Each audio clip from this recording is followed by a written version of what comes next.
नमस्कार दोस्तों, स्वागत है आपका आपके नए यूट्यूब चैनल में। दोस्तों, आज मैं आपको बताना चाहूँगा कि पुश बटन से हमारी होल्डिंग, कॉन्टैक्टर की होल्डिंग कैसे होती है। ये हमारा एनओ पुश बटन है और ये एनसी पुश बटन है। इसके लिए हमने सप्लाई के लिए एक एमसीबी ली है 220 वोल्ट में, और ये कॉन्टैक्टर है हमारा चैंट का 220 वोल्ट में। तो दोस्तों, आज मैं आपको बताना चाहूँगा कि इसकी होल्डिंग कैसे होती है। सबसे पहले हम इसकी अब वायरिंग कर लेंगे। ये हमने इसमें लाइन जोड़ दिया है रेड कलर से। आप कोई भी कलर ले सकते हैं। ये हम एनसी के किसी भी पॉइंट में हम लगा सकते हैं, चाहे इस तरफ लगा सकते हैं चाहे इस तरफ लगा सकते हैं। तो हम इस तरफ लगा लेते हैं।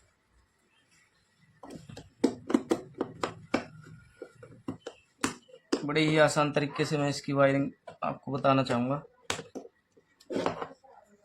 ये हमारा एनसी पुश बटन हो गया, और अब हम इसकी सप्लाई जोड़ लेंगे। एनओ से इसको कनेक्ट कर लेंगे।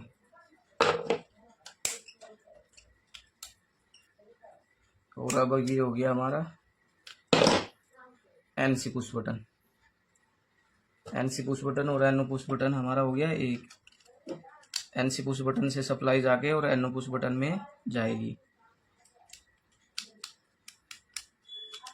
ये दोस्तों लगी हमने इसमें कनेक्ट कर लिया। आप किसी में भी कनेक्ट कर सकते हो, चाहे इसमें चाहे इसमें।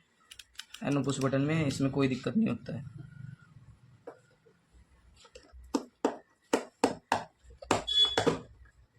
तो दोस्तों, अब मैंने इसमें कनेक्ट कर लिया है। अब हम क्या करेंगे, इसकी होल्डिंग के लिए सबसे पहले हम इसमें कॉन्टैक्टर में 220 वोल्ट का कॉन्टैक्टर है, तो सबसे पहले हम न्यूट्रल जोड़ेंगे।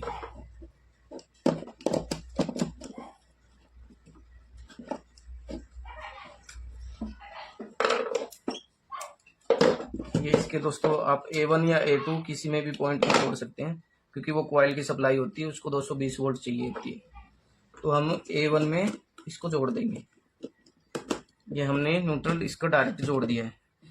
सप्लाई से आया है, सप्लाई से न्यूट्रल हमने इसको डायरेक्ट सप्लाई दे दिया है। तो अब हम दोस्तों इसका एनओ पुश बटन से सप्लाई आउटपुट लेंगे।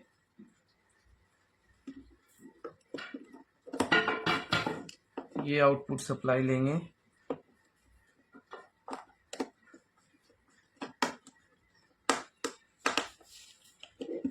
और इसके दोस्तों एनओ में जोड़ देंगे, A2 में।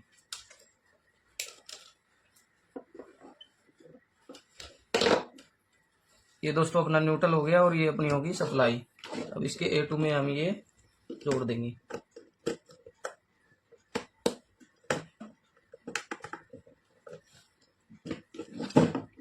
ये हमने A2 में जोड़ दिया।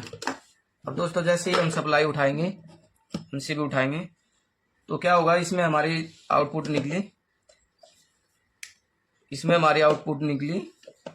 आउटपुट से हमने एनसी पुश बटन में दिया, एनसी पुश बटन से हमने एनओ पुश बटन में दिया, एनओ पुश बटन से हमने A2 में दिया, और A1 हमारा डायरेक्ट न्यूट्रल हो गया, क्योंकि 220 वोल्ट की सप्लाई है। तो हम जैसे इस पुश बटन को दबाएंगे तो हमारा कॉन्टैक्टर होल्ड हो जाएगा, और जैसे ही छोड़ेंगे तो ये वैसे ही हो जाएगा। लेकिन दोस्तों, इसकी होल्डिंग के लिए अब हमें क्या करना पड़ेगा, देखना। जैसे हम पुश बटन दबाते हैं, ये दबता है और फिर वापस आ जाता है। दोस्तों, इसकी होल्डिंग के लिए हमें क्या करना पड़ेगा, ये मैंने एक ड्राइंग बनाया है। ये अपना मेन एमसीबी हो गया, ये लाइन हो गया। लाइन से क्या गया, एनसी पुश बटन में गया, और एनसी पुश बटन के आउटपुट से एनओ पुश बटन के आउट से हमारा A2 में गया। तो अब हमें होल्डिंग के लिए क्या करना पड़ेगा ना, एनसी के आउटपुट से सप्लाई लेके और यहाँ पे 14 नंबर एनओ में देना पड़ेगा, ताकि हमारा कॉन्टैक्टर होल्ड हो जाए। और कॉन्टैक्टर होल्ड करने के लिए यहाँ हमने आउटपुट देके, और जो एनओ का आउटपुट गया है, एनओ के आउटपुट से हमें A2 से एनओ में सप्लाई देनी पड़ेगी, उसको कॉमन करना पड़ेगा। तो हमने क्या किया, A2 से और 13 नंबर एनओ में ये कॉमन कर दिया इसको। तो हमारा क्या, इससे क्या होगा ना, हमारा कॉन्टैक्टर होल्ड हो जाएगा। तो दोस्तों, मैं अभी आपको करके दिखाता हूँ।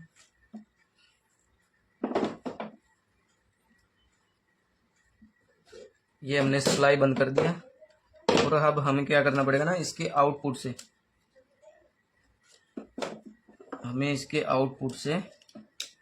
एनसी के आउटपुट से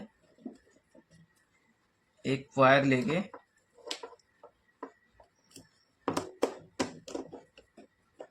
एनसी के आउटपुट से वायर लेके हमें एनओ में लगाना पड़ेगा। ये 14 नंबर एनओ में, आप किसी में भी लगा सकते हो, ऊपर लगा सकते हो, नीचे लगा सकते हो, इसमें कोई दिक्कत नहीं है।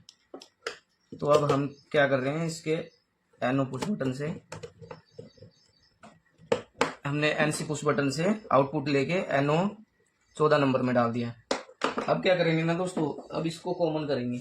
अब हमें A2, ये जो हमारी एनओ की आउटपुट सप्लाई गई है A2, इससे और एनओ में कॉमन एक वायर कॉमन करेंगे कि हमारी इसकी सप्लाई इससे मिलके हमारा ये एनओ पुश बटन एनओ ये टर्मिनल ऑन हो जाएगा, तो ये आपस में कॉन्टेक्टर होल्ड हो जाएगा।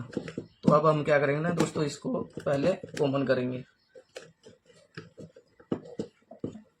ये हम एनओ में सप्लाई डालेंगे इसकी, ये हमारा कॉमन वायर हो गया,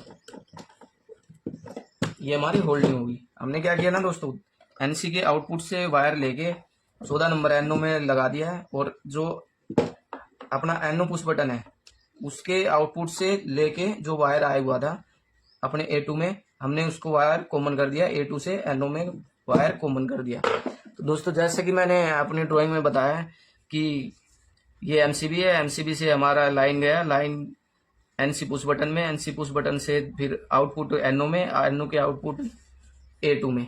तो हमने होल्डिंग के लिए क्या किया ना, एनसी के आउटपुट से एक वायर लेके और हमने एनओ 14 नंबर एनओ टर्मिनल में डाला, और एनओ टर्मिनल में डाल के और जो एनओ के आउटपुट से गया है वो हमने वायर A2 से और 13 नंबर एनओ में वायर कॉमन कर दिया, जिससे हमारा होल्डिंग हो जाएगा। तो दोस्तों अब मैं इसको चालू करके देखता हूँ। ये हमने सप्लाई दे दिया है, और हम अब जैसे ही पुश बटन दबाएंगे ये हमारा कॉन्टैक्टर होल्ड हो जाएगा, और जैसे ही हम एनसी पुश बटन दबाएंगे तो ये वापस हो जाएगा। तो जैसे ही दोस्तों हम एनसी पुश बटन दबाते हैं तो हमारी सप्लाई यहाँ से कट हो जाता है, और जैसे ही हमारी सप्लाई इसमें कट रहता है नो पुश बटन में, जैसे ही अब हम इसको दबाएंगे तो हमारा सप्लाई होल्ड हो जाएगा। तो ये दोस्तों हमारा जो है कॉन्टैक्टर की होल्डिंग पुश बटन से कैसी होती है, ये आज हमने आपको बताया। तो कमेंट करके बताना दोस्तों कैसा लगा आपको। ये हमारा एनसी पुश बटन है, ये एनओ पुश बटन है। एनओ दबाएंगे होल्डिंग हो जाएगी, और एनसी दबाएंगे तो अनहोल्ड हो जाएगा। एनसी क्या करता है ना दोस्तों, सप्लाई को काट देता है, और जब ये फ्री मोड में रहता है तो ये सप्लाई जोड़ के रखता है। तो दोस्तों कैसा लगा ये हमारा वीडियो, कमेंट करके जरूर बताना। धन्यवाद।